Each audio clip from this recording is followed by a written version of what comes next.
నమస్కారం ETV news కు స్వాగతం. ముందుగా ప్రధానాంశాలు. మహారాష్ట్రలోని ఆర్డినెన్స్ ఫ్యాక్టరీలో పేలుడు, 8 మంది మృతి, 7గురికి గాయాలు.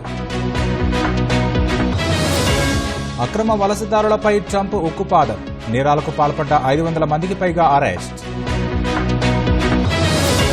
మహాకుంభమేళాలో పరిశుభ్రతకు పెద్దపీట, యూపీ సర్కారు చర్యలపై ప్రశంసలు. అత్యాచార దోషికి మరణశిక్ష విధించాలి, కలకత్తా హైకోర్టును ఆశ్రయించిన సీబీఐ. సైఫ్ అలీఖాన్పై కత్తితో దాడి కేసు, నిందితుడికి పోలీసు కస్టడీ పొడిగింపు. యూకేలో ఎమర్జెన్సీ చిత్రానికి అడ్డంకులు, ఆందోళనకారులపై చర్యలకు భారత్ డిమాండ్.